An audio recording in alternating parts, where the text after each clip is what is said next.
2 বছর পর বাবার বাড়িতে ফিরে এসে আমি একদম কল্পনাও করতে পারিনি যে এমন কিছু ঘটবে।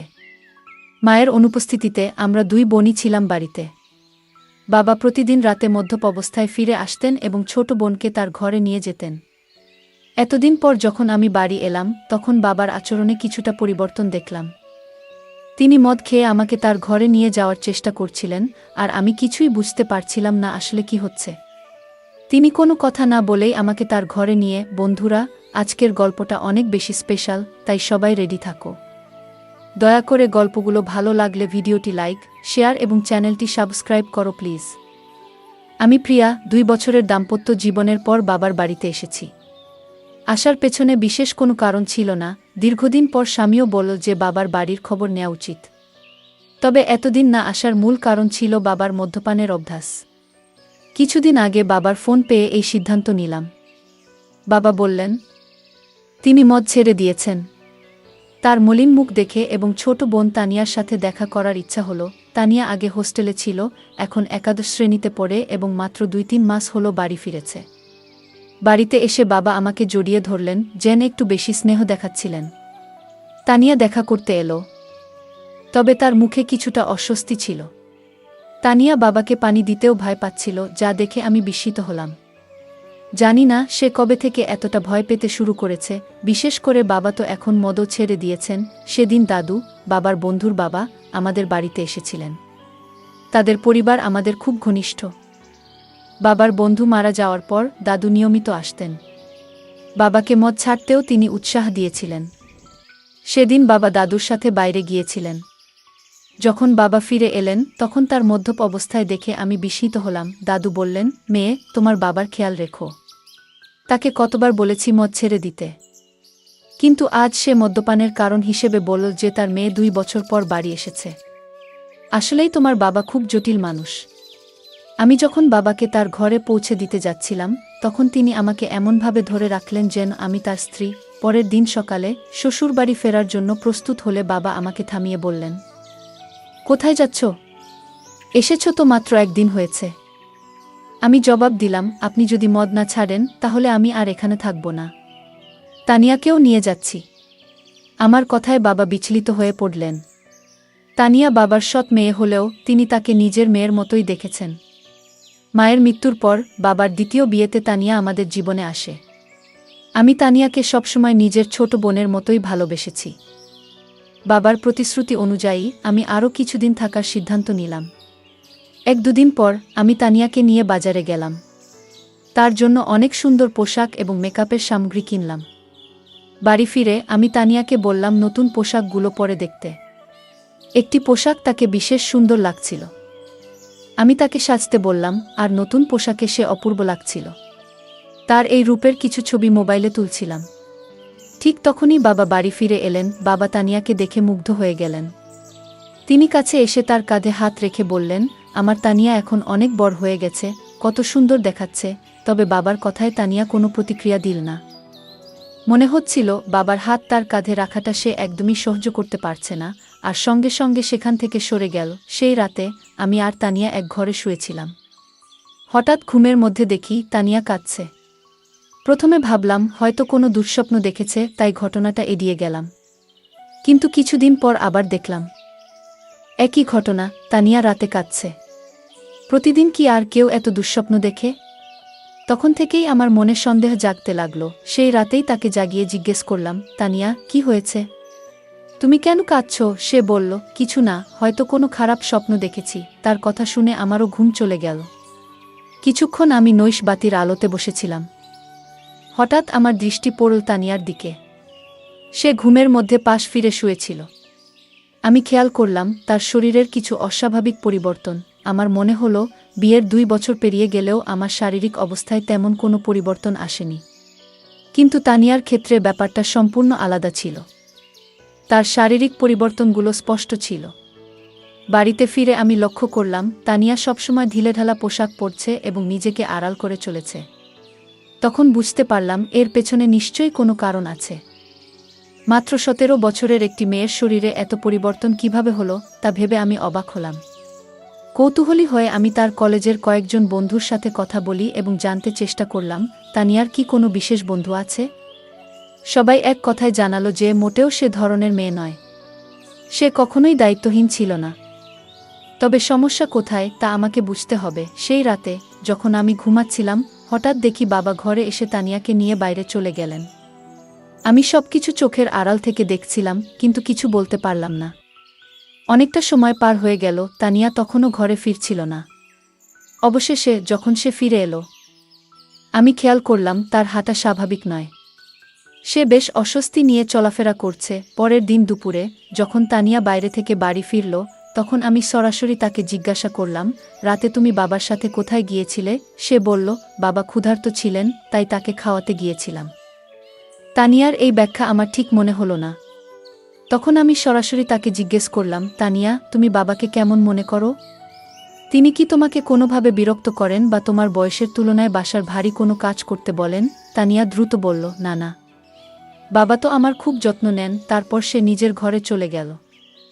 আমার বাবা এখনও বেশ তরুণ দেখতে ছিলেন। তার বয়স এখনও 50ও পেরোয়নি। আমি দেখেছি তিনি সকালে নিয়মিত ব্যায়াম করেন এবং তানিয়াকেও সঙ্গে ডেকে নেন, কিন্তু তাদের মধ্যে কি চলছে তা আমি বুঝতে পারছিলাম না। একদিন হঠাৎ আমার ননদ ফোন করলেন। তিনি তানিয়ার জন্য একটি সম্পর্কের প্রস্তাব নিয়ে কথা বললেন। আমি তাকে জানালাম যে তানিয়া মাত্র 17 বছরের মেয়ে। তখন তিনি বললেন, প্রস্তাবটি খুব ভালো, ছেলে প্রতিষ্ঠিত। নন্দের কথায় আমি ছেলের পরিবারের সাথে যোগাযোগ করলাম এবং তাদের বাড়িতে আমন্ত্রণ জানালাম। যখন তারা তানিয়াকে দেখলেন, ছেলের মা বললেন, আপনার বোনের বয়স কি সত্যিই 17? দেখুন, এই মেয়ের শরীর এবং বয়সে বড় পার্থক্য রয়েছে। এমনকি ছেলের মা স্পষ্ট জানিয়ে দিলেন, কিন্তু ছেলের মা স্পষ্টভাবে বিয়ের প্রস্তাবটি ফিরিয়ে দিলেন, কারণ তাদের মনে হয়েছে তানিয়ার শারীরিক গঠন তার বয়সের তুলনায় অনেকটাই বেশি। আসলে আমাদের তেমন তাড়া ছিল না তার বিয়ের বিষয়ে। তবে নন্দের অনুরোধে আমি তাদের বাড়িতে ডেকেছিলাম। আমি এই দেখার ব্যবস্থা এমন এক সময় করেছিলাম যখন বাবা বাড়িতে ছিলেন না এবং আমি তাকে কিছু জানাইনি। কিন্তু যখন বাবা জানতে পারলেন, তিনি ভীষণ রেগে গেলেন এবং বললেন, তুমি কি পাগল হয়েছ? তানিয়া মাত্র 17 বছরের মেয়ে, আর তুমি তার জন্য এখনই প্রস্তাব আনছ? যদি এখানে থাকতে না পারো, তবে নিজের শ্বশুর বাড়িতে চলে যাও। বাবার এই প্রতিক্রিয়ায় আমি হতবাক হয়ে গেলাম, কারণ এটা তো কেবল সাধারণ একটি দেখাশোনা ছিল, বিয়ে ঠিক করিনি। বাবার তানিয়ার প্রতি অতিরিক্ত মনোযোগ আমাকে চিন্তিত করছিল। যদিও আমি সরাসরি কিছু সন্দেহ করিনি, তবে তাদের আচরণ আমাকে ক্রমশ সন্দেহজনক লাগতে শুরু করছিল। তানিয়াকে প্রায়ই বাবার পিছনে ঘুরতে দেখতাম। বাবা আমার সাথে এত রাগ করলেও আমি শ্বশুর বাড়ি যেতে চাচ্ছিলাম না। দাদাজি, যিনি আমাদের বাড়ি থেকে 2টি বাড়ি পড়ে থাকতেন, আমাদের মধ্যে এই সমস্যা লক্ষ্য করেছিলেন। তিনি বাবাকে বোঝানোর চেষ্টা করলেন, মেয়ের সাথে এমনভাবে কথা বলা উচিত নয়।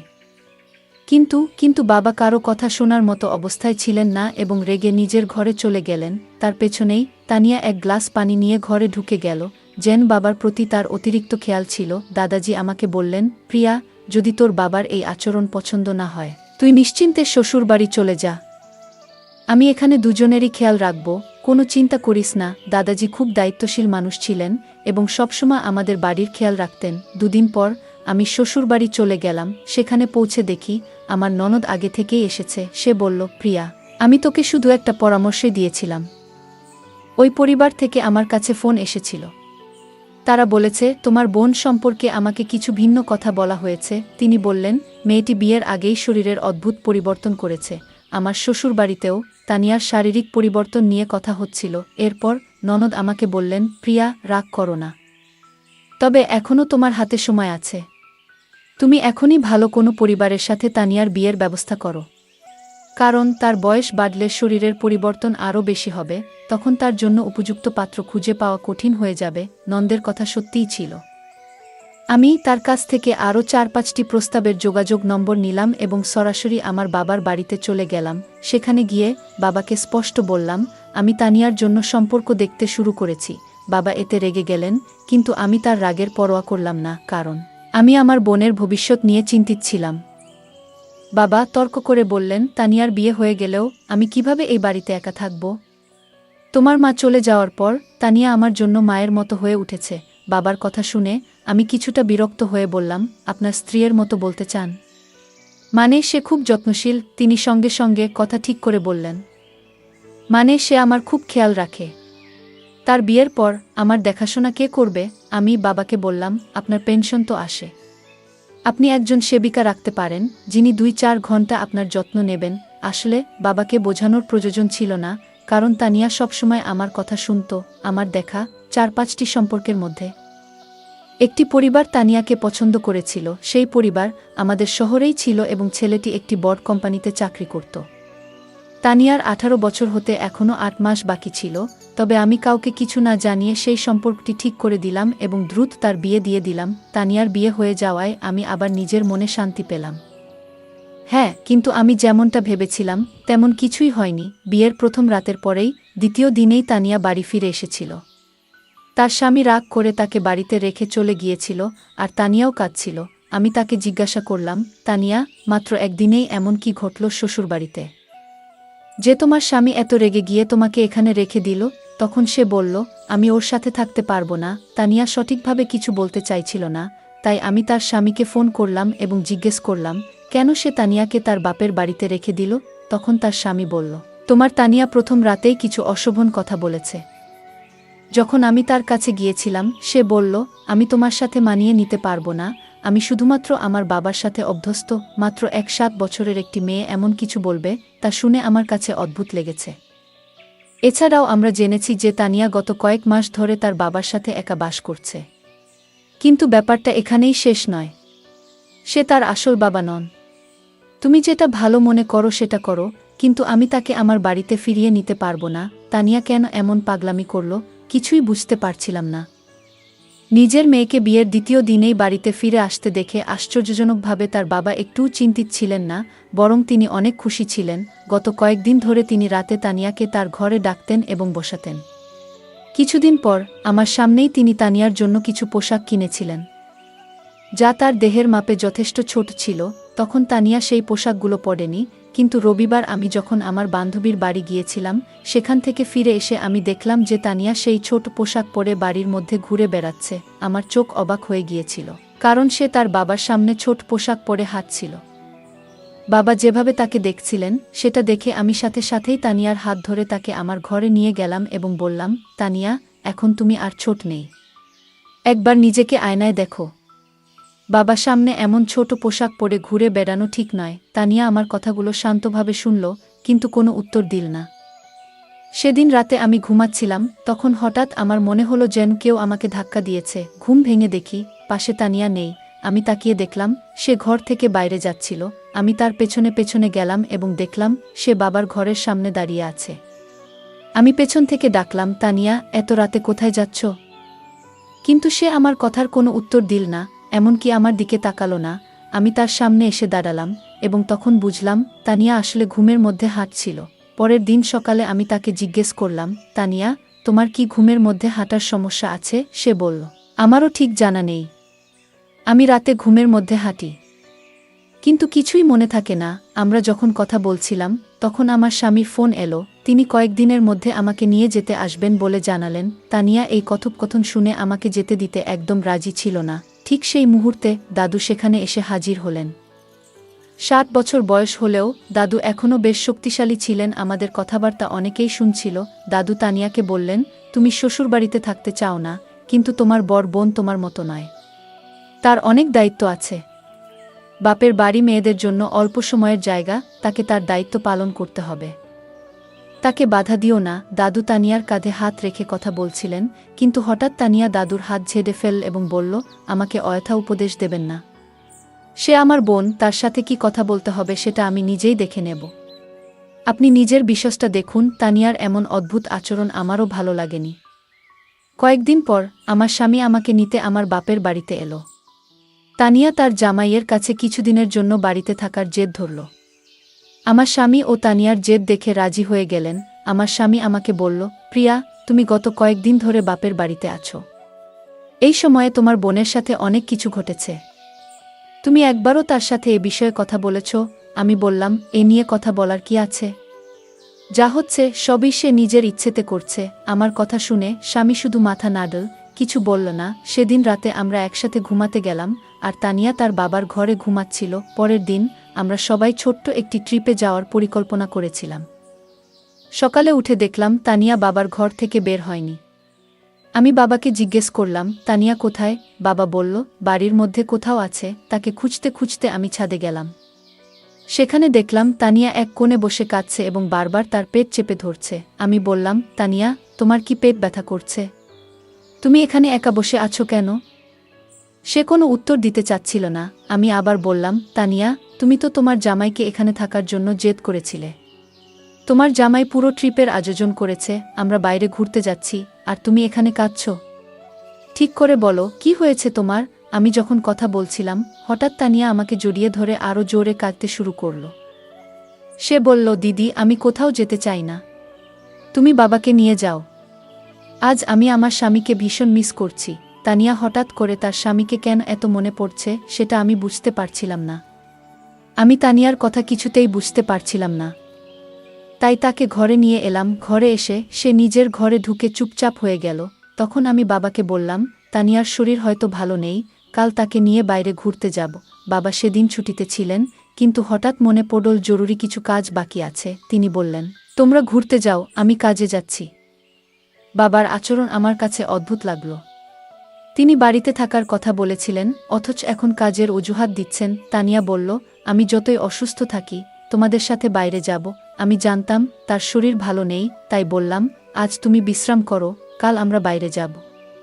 পরে বাবা আর তানিয়া আমাদের সাথে বাইরে গেলেন না। কিন্তু আমি আর আমার স্বামী ঘোরার পরিকল্পনা বাতিল না করেই বেরিয়ে পড়লাম। সন্ধ্যায় তানিয়ার স্বামীকে নিয়ে বাড়ি ফিরে দেখি তানিয়ার ঘর থেকে কিছু অদ্ভুত আওয়াজ আসছে। তার সেই আওয়াজ শুনে আমরা ভীষণ ভয় পেয়ে গেলাম। আমরা দৌড়ে তার ঘরের কাছে গেলাম, কিন্তু ঘরের দরজা ভেতর থেকে বন্ধ ছিল। আমার স্বামী দরজাটা ভেঙে ফেল, আর ভেতরে যা দেখলাম তা দেখে আমরা যা দেখলাম তাতে আমরা গভীরভাবে বিচলিত হয়ে পড়েছিলাম। আমার 17 বছরের বোন তানিয়া এমন একজন বৃদ্ধের সাথে ছিল, যার আচরণ একেবারেই অনুচিত ও অপ্রত্যাশিত ছিল। সেই দৃশ্য দেখে আমার স্বামী প্রচণ্ড রেগে গিয়ে সরাসরি সেই ব্যক্তির দিকে এগিয়ে যায় এবং তাকে জিজ্ঞাসা করতে শুরু করে। যখন আমরা বাড়ি থেকে বাইরে ছিলাম, তখন শুধু বাবা আর তানিয়া ছিল ঘরে। কিন্তু যেটা ঘটছিল তার কেন্দ্রে ছিল এক প্রবীণ ব্যক্তি, যিনি প্রায় 60 বছরের। আমি বাবার ঘরে গিয়ে দেখি তিনি সম্পূর্ণভাবে অচেতন অবস্থায় পড়ে আছেন। ঠিক সেই মুহূর্তে তানিয়া আমার কাছে ছুটে এসে জড়িয়ে ধরে। আমি তাকে শান্ত করে জিজ্ঞেস করলাম, তানিয়া, আসলে কি ঘটছে? এই ব্যক্তি কি তোমার সাথে এর আগেও এমন কিছু করেছে? তানিয়া চোখ মুছতে মুছতে বলল, হ্যাঁ দিদি, দাদু অনেকবার আমার প্রতি অন্যায় আচরণ করেছে। এমনকি গতকাল রাতেও তার আচরণ খুবই খারাপ ছিল। দাদু বাবাকে কিছু টাকা ঋণ দিয়েছিলেন, কারণ বাবার বাজে অভ্যাসের জন্য আমাদের বাড়িটা প্রায় বিক্রি হওয়ার পথে ছিল। তখন দাদু আমাদের সাহায্য করেছিলেন। বাবা সেই ঋণ শোধ করতে না পারলে হয়তো আইনগত সমস্যায় পড়ে যেতেন। সে সময় আমি ভেবেছিলাম দাদু একজন ভালো মানুষ, কিন্তু পরে বুঝতে পারলাম তার আসল চেহারা অন্যরকম। দাদু প্রায়ই বাড়িতে এসে বাবার সাথে মদ খেতেন, আর বাবা ঘুমিয়ে পড়লে আমাকে অত্যাচার করতেন। গতকালও একইভাবে আমাকে হুমকি দিয়ে বললেন, কাউকে বললে বাবাকে জেলে পাঠাবো। এতদিন এসব সহ্য করেছি, কিন্তু তোমাকে বলতে পারিনি। তুমি আমাকে সবসময় ভুল বুঝেছ, কখনো পাশে দাঁড়াওনি। বাবাকেও কিছু বলতে পারিনি, কারণ তিনি বারবার মদের মধ্যে ডুবে যেতেন। বাবাও সবসময় আমার সাথে রাগ করতেন, আর আমি কিছুই করতে পারতাম না। বিয়ের পরও সেই বৃদ্ধ লোকটার কথা মনে পড়ত, যা আমাকে কষ্ট দিত। এজন্য রাতে ঘুমের মধ্যে অজান্তেই কিছু বলতাম, কখনো বাবার নামও বেরিয়ে আসত। আমার স্বামীও আমাকে বুঝতে পারেননি। বিয়ের 2 দিন পরেই আমাকে বাপের বাড়ি রেখে চলে যান। তানিয়ার কথা শুনে আমার চোখে জল এলো। তার স্বামী ও দুলাভাইও কাঁদছিলেন। আমি তাকে না বুঝেই সবসময় রাগ দেখিয়েছি, বড় বোন হিসেবে আমার দায়িত্ব পালন করিনি। আমি তানিয়ার কাছে ক্ষমা চাইলাম। বাবা যখন সব জানলেন, তখন নিজেকে দোষী ভাবতে লাগলেন। মদের নেশায় তিনি আমাদের পরিবারকে বিপদে ফেলেছিলেন। আমি তানিয়াকে কিছুদিন নিজের কাছে রাখলাম। তার মানসিক অবস্থার উন্নতি হল। 8 বছর বয়সে তার স্বামী আবার তাকে বাড়ি নিয়ে গেল। অতীত মেনে নিলেও তানিয়ার সহ্য করা কষ্টের পূরণ আমাদের কারো পক্ষে সম্ভব ছিল না। আমরা সেই বৃদ্ধ লোকটাকে পুলিশের হাতে তুলে দিলাম এবং সে শাস্তি পেল, যা তার প্রাপ্ত ছিল। বন্ধুরা, বাচ্চাদের যত্ন ও ভালোবাসা গুরুত্বপূর্ণ। পরিবারের সবাই মিলে নিয়মিত কথা বলা ও নজর রাখা উচিত, যাতে তারা সুখী থাকে এবং কোনো চাপের মধ্যে না থাকে। গল্পটা কেমন লাগলো জানাতে ভুলবে না। আরও মজার মজার রোমান্টিক গল্প শুনতে চাইলে ভিডিওটি লাইক, শেয়ার এবং চ্যানেলটি সাবস্ক্রাইব করতে এবং বেল আইকনটি ক্লিক করতে ভুলবে না। ধন্যবাদ।